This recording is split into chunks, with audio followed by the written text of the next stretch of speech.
జై భీమ్, జోహార్ అంబేద్కర్ గారికి.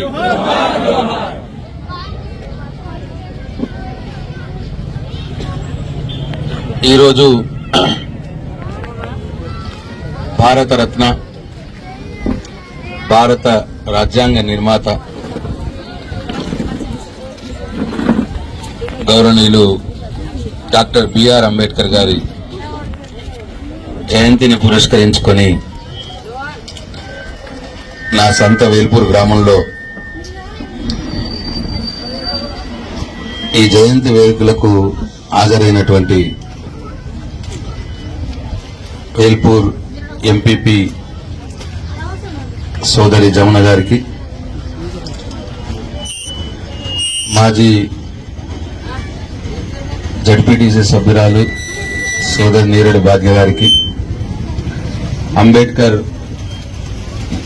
Youth association అధ్యక్షులు సాయి గారికి, అట్లాగే అంబేద్కర్ యూత్ అసోసియేషన్ సభ్యులందరికీ పేరు పేరున, గ్రామంలోని అన్ని కుల సంఘాల పెద్దలకు, ఇంత పెద్ద ఎత్తున వచ్చినటువంటి నా అక్క చెల్లెళ్లకు, యువ సోదరులకు, మా కళాకారుల బృందానికి ప్రత్యేకంగా అందరికీ కూడా నా హృదయపూర్వక నమస్కారాలు తెలియజేస్తాను.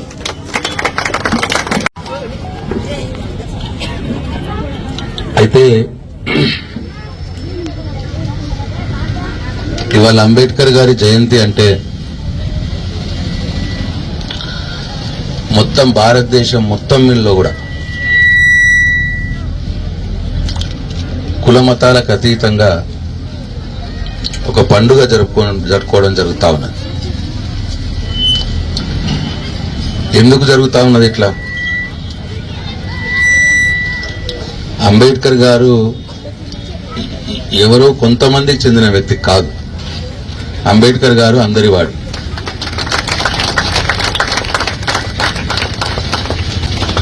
రాజ్యాంగం కూడా ఎవరో కొంతమంది వ్యక్తుల కోసం రాసింది కాదు. మొత్తం భారతదేశంలో ఉన్న ప్రజలందరి హక్కుల కోసం రాసినటువంటిది రాజ్యాంగం. ఆ రాజ్యాంగంలో బడుగు బలహీన వర్గాలకు,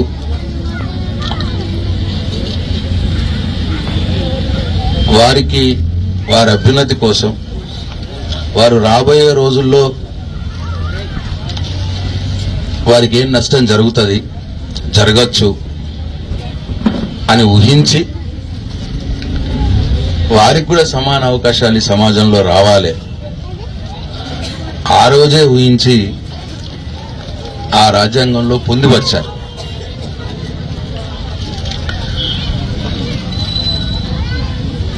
అయితే 1940-50 ప్రాంతాల్లో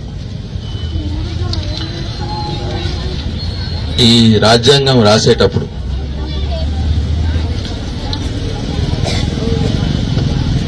అప్పుడు ఏమి ఒక 100 సంవత్సరాల్లో ఏం జరగబోతుంది, ఏం జరుగుతుంది, ఈ సమాజంలో ఉన్నటువంటి అసమానతల వల్ల, ఈ సమాజంలో ఉన్నటువంటి ఆర్థిక అసమానతల వల్ల, సమాజంలో ఉన్నటువంటి రుగ్మతల వల్ల బడుగులకు, బలైన వర్గాలకు ఏం నష్టం జరుగుతుంది అని అప్పుడే ఊహించి, ఆ నష్టం జరగకుండా ఉండటానికి ఈ భారతదేశ రాజ్యాంగంలో ఒక ప్రొవిజన్ ఉండాలి, ప్రత్యేకంగా హక్కులు పొందుపరచబడాలి అని చెప్పి ఊహించి రాసిన వ్యక్తి డాక్టర్ బాబాసాహెబ్ అంబేద్కర్ గారు. రాయడం ఒకటే సరిపోదు. ఆ రాసిన తర్వాత ఆ రోజు ఉన్నటువంటి పార్లమెంటును కావచ్చు, ఆ రోజు ఉన్నటువంటి రాజ్యాంగ కమిటీ కావచ్చు, వాళ్ళందరినీ ఒప్పియడం కూడా ఆ రోజున్న పరిస్థితుల్లో,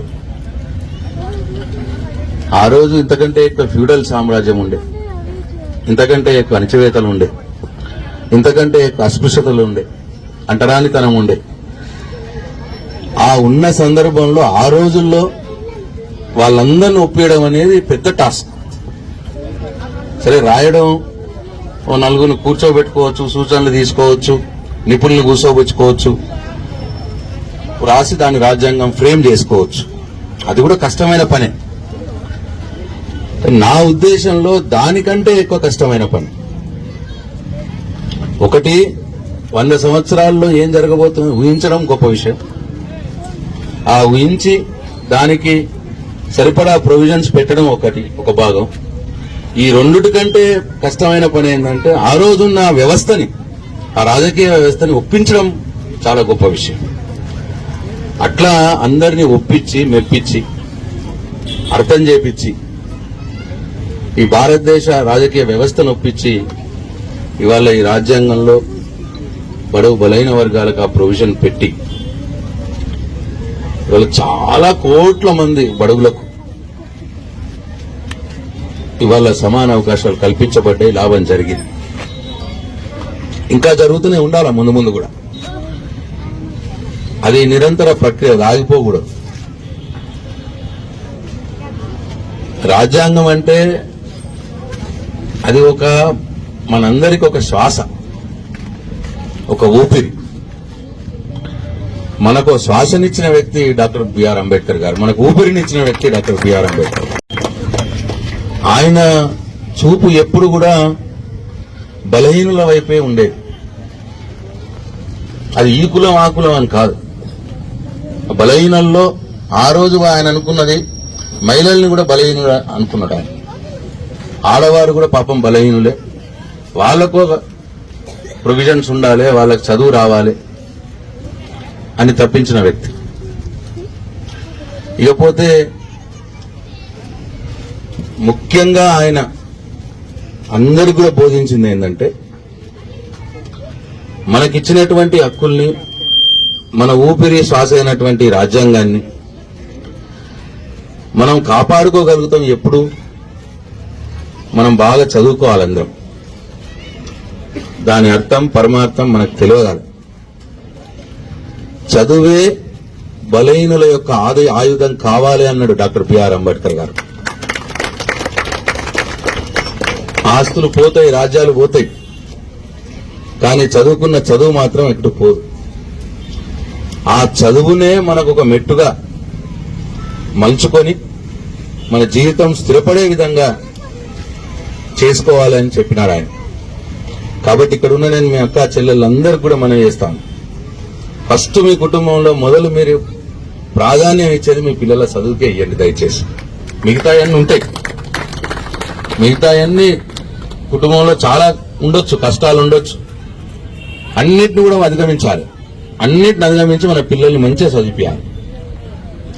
అట్లా చదువుకున్న వాళ్ళే ఇవాళ మన ఊర్ల నుంచే డాక్టర్ రమేష్ ఉన్నాడు, గంగాధర్లు, 2-3 గంగాధర్లు ఉన్నారు, ఇంజనీర్లు అయినరు. ఇప్పుడు వాళ్ళ కుటుంబాలు ఎట్లున్నాయి, చదువుకోని కుటుంబాలు ఎట్లున్నాయి మనకే తెలుస్తాయి. చదువుకొని ఉద్యోగం సంపాదించి అంబేద్కర్ గారు ప్రసాదించిన రాజ్యాంగ హక్కుల వల్ల మనకు ఉద్యోగాలు వచ్చి ఆ కుటుంబాలు ఎట్లా ఉన్నాయి, చదువుకోక ఉద్యోగాలు సంపాదించుకోని కుటుంబాలు ఎట్లా ఉన్నాయి మన కళ్ళ ముందే కనిపిస్తా ఉన్నాయి. కాబట్టి మనకి ఎన్ని కష్టాలు వచ్చినా సరే పిల్లలకు చదువు చెప్పాలి. సరే, కొన్ని ప్రభుత్వాలు ఎక్కువ చేసినాయి, కొన్ని ప్రభుత్వాలు తక్కువ చేసినాయి, మేము వాటి జోలికి పోను. కానీ ఇవాళ గత 10 సంవత్సరాల కాలంలో కేసీఆర్ గారు ఇదే బిఆర్ అంబేద్కర్ గారు చెప్పినటువంటి ఏదైతే చదువు, మన పిల్లలకు చదువు రావాలి అన్న విషయాన్ని దృష్టిలో పెట్టుకుని 1000కి పై చిలుకు రెసిడెన్షియల్ స్కూల్స్ పెట్టినాడు ఆయన. మన మోర్తాల్లో పెట్టినాడు, ఇవన్నీ మనకు తెలుసు. ఆ రెసిడెన్షియల్ స్కూల్స్లలో ప్రభుత్వమే అన్ని ఖర్చులు పెట్టి బడుగు బలైన వర్గాల పిల్లలకు చదువు చెప్పాలి. ఒక్కసారి చదువంటూ మంచిగా వస్తే ఆ పిల్లగాడు ప్రపంచంతో పోటీ పడతాడు, పోటీ పడి జీవితంలో స్థిరపడతాడు అన్న ఉద్దేశంతో రాజకీయాలకు అన్నింటినీ పక్కన పెట్టినాడు ఆయన. ఓటు బ్యాంకును కూడా పక్కన పెట్టినాడు ఆయన. బడుగు బలైన వర్గాల పిల్లలకి, మైనారిటీ పిల్లలకి చదువు రావాలి. ఎట్లనైతే కలిగిన కుటుంబం పిల్లలు కాన్వెంట్ స్కూళ్లలో ఇంగ్లీష్ మీడియం చదివించి ఎట్లయితే మంచిగా అయ్యే మార్గం చూసుకుంటారో అట్లా పేదల పిల్లలు బడుగు బలైన పిల్లలకు కూడా మంచి చదువు రావాలి అని ఆయన 1000కి పైగా రెసిడెన్షియల్ స్కూల్ ఓపెన్ చేశారు. లక్షల మంది పిల్లలు చదువుతా ఉన్నారు. ఒక 10-15 సంవత్సరాల తర్వాత ఆ పిల్లలంతా ఇవాళ ఈ ప్రపంచంతో పోటీపడి ఎక్కడ చూసినా మనకు ఆ పిల్లలే కనిపిస్తారు. మీరు నమ్మరు నేను చెప్పింది. ఇప్పుడు 10 సంవత్సరాల తర్వాత మీరు చూడండి, ఎక్కడ చూసినా మన బడుగు బలైన వర్గాల పిల్లలే కనిపిస్తూ ఉంటారు ఈ సమాజంలో. మంచి చదువులు చదువు అదే ఇంపార్టెంట్. కాబట్టి అంబేద్కర్ గారి జయంతి సందర్భంగా నేను మీ అందరికీ పిలుపునిచ్చేది ఒకటే, మన పిల్లల్ని మంచిగా చదివిపించుకుందాం. ఎన్ని కష్టాలైనా సరే మంచి చదువులు చెప్పిద్దాము అని చెప్పి మీ అందరికీ నేను పిలుపునిస్తా ఉన్నాను. ఇక రెండవది, తెలంగాణ రాష్ట్రం ఆ వైపు కోణంలో చూస్తే ఈరోజు తెలంగాణ రాష్ట్రం వచ్చిందే అంబేద్కర్ గారు పెట్టినటువంటి 3వ ఆర్టికల్ 3 ద్వారానే తెలంగాణ రాష్ట్రం వచ్చింది. అంటే ఏముంటదంటే దాంట్లో ఫస్ట్ ఏముండే అంటే, ఒక రాష్ట్రంలో ఒక ప్రాంతం వాళ్ళు విడిపోవాలంటే ఆ రెండో ప్రాంతం వాళ్ళు ఒప్పుకోవాలా అని ఉండే రాజ్యాంగంలో.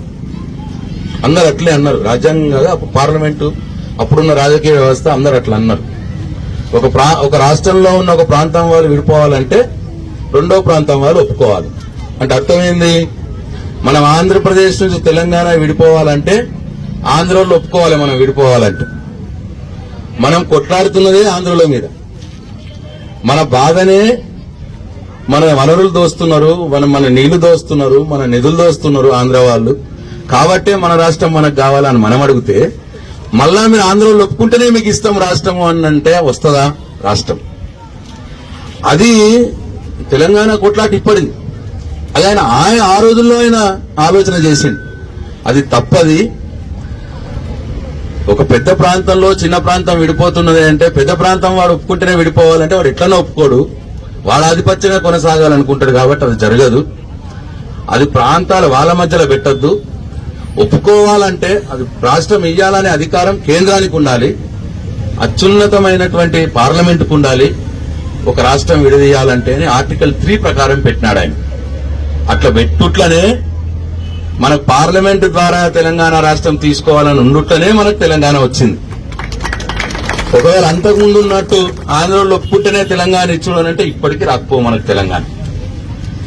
కాబట్టి కేసీఆర్ కూడా చాలా సార్లు అంటారు, తెలంగాణ రాష్ట్రం సాధించింది మనకు వచ్చింది అని అంటే, సరే మన పోరాటాలు ఉన్నాయి, కేసీఆర్ గారి ఉద్యమం ఉన్నది, సమాజం పోరాటం ఉన్నది, మేధావుల పోరాటాలు ఉన్నాయి, కళాకారుల పోరాటాలు ఉన్నాయి, అందరి పోరాటాలు ఉన్నా సరే ఒకవేళ ఆర్టికల్ 3 అనేది లేకుంటే మాత్రం రాకపోయేది. ఆర్టికల్ 3 వల్లనే మనకు తెలంగాణ రాష్ట్రం వచ్చింది అని కేసీఆర్ గారికి ఎప్పుడు కూడా ఉంటుంది. అందుకే ఇవాళ దేశంలో ఎవ్వరు కూడా చేయలే. తెలంగాణ రాష్ట్రం యొక్క మెయిన్ సెంటర్ ఏదైతే ఉంటుందో అధికారిక సెంటర్, రాష్ట్ర సచివాలయం, సెక్రటరియట్, ఆ సెక్రటరియట్ డాక్టర్ బాబాసాహెబ్ అంబేద్కర్ గారు పేరు పెట్టుకున్నాం మనం. అది పట్టుకోండి బిడ్డ. అయితే నా అదృష్టం ఏంటంటే ఆ సెక్రటరియట్ కూడా దగ్గరుండి నేనే కట్టించే అదృష్టం నాకు దక్కింది. నేను దగ్గరుండి కట్టించిన సెక్రటరియట్ కి డాక్టర్ బిఆర్ అంబేద్కర్ గారి పేరు పెట్టడం నాకు నా జీవితంలో తృప్తినిచ్చిన సంఘటనల్లో ఆ సంఘటన ఒకటి. తర్వాత రెండవది, కేసీఆర్ గారికి అంబేద్కర్ గారంటే అచంచలమైన భక్తి గౌరవం ఉన్నాయి. కాబట్టి హైదరాబాద్ నగర నడిబొడ్డులో 165 ఫీట్ల కాంస్య విగ్రహం, ఒక బ్రహ్మాండమైన కాంస్య విగ్రహం చేపించి, అది కూడా ఆయన రాజ్యాంగ నిర్మాత కాబట్టి పార్లమెంటు కింద బేస్ లాగా ఉండి పార్లమెంటు పైన ఆయన నిలబడే విధంగా డిజైన్ చేపించి అది కట్టిపేయడం జరిగింది. దానికి కూడా నా అదృష్టం ఏంటంటే అది కూడా నేనే దగ్గరుండి కట్టించాను. మొత్తం కూడా దగ్గర అణువణువున నేను అది కట్టించేటప్పుడు నేను ఫీల్ అయినాను నిజంగా. ఫస్ట్ ఏదో ఒక కట్టడం లాగానే పోయినాను. తర్వాత ఎట్టెట్లయితే కడతా ఉన్నానో నేను దాంట్లో లీనమైపోయాను. ఈ బొటన వేలు ఎంత సైజు ఉండాలి, ఉంగరం ఎంత సైజు ఉండాలి, వేలు ఎంత సైజు ఉండాలి, బుక్ ఎంత సైజు ఉండాలి, ఆయన బూట్ ఎంత సైజు ఉండాలి, అవన్నీ కూడా దగ్గరుండి కొలుసుకొని చేసి ఆ రకంగా దాంట్లో ఇన్వాల్వ్ అయిపోయి భగవంతుడి దయతోటి బ్రహ్మాండంగా వచ్చింది. అవి 125 ఫీట్ల అంబేద్కర్ విగ్రహము, ఆ పరిసర ప్రాంతము, ఆ కట్టడం అదంతా కూడా దగ్గరుండి కట్టించే అదృష్టం నాకు దక్కింది. నిజం కూడా ఒక ముఖ్యమంత్రి గారు ఒకవేళ కట్టి ఉండకపోతే నాకు అదృష్టం దక్కి ఉండకపోయేది. ఆయన కట్టాలనే సంకల్పం తీసుకున్నాడు కాబట్టి నాకు దగ్గరుండి కట్టించే భాగ్యం నాకు కలిగింది. ఈ 2 సంఘటనలు నా జీవితంలో మర్చిపోలేని సంఘటనలు. కాబట్టి అంబేద్కర్ గారి గురించి ఎంత చెప్పినా తక్కువనే. ఆయన జయంతి సందర్భంగా మనందరం కూడా స్ఫూర్తిగా ఒకటి మన పిల్లలందరినీ మంచిగా చదివించాలి, 2 సమాజంలో ఉన్నటువంటి అన్ని వర్గాలు కూడా అంబేద్కర్ గారి స్ఫూర్తిని తీసుకొని అందరికీ సమాన అవకాశాలు వచ్చే విధంగా మనందరం కూడా ప్రయత్నం చేయాలి. దాంట్లో నేను ముందు భాగాన ఉంటా, కేసీఆర్ గారు కూడా ముందు భాగాన ఉంటారు అని చెప్పి మీ అందరికీ సవినయంగా మనవి చేసుకుంటూ మరొకసారి నేను వేల్పూర్ అంబేద్కర్ యూత్ అసోసియేట్ సభ్యులందరూ కూడా నన్ను ఇక్కడ పిలిచి ఈ కార్యక్రమంలో నన్ను భాగస్వామ్యం చేసినందుకు, నాకు ఈ భాగ్యం కలిగించినందుకు మీ అందరు కూడా నా పేరున నా ధన్యవాదాలు, నా అక్కా చెల్లెళ్ళకు కూడా నా ధన్యవాదాలు తెలియజేసుకుంటూ సెలవు తీసుకుంటున్నా. జై భీమ్.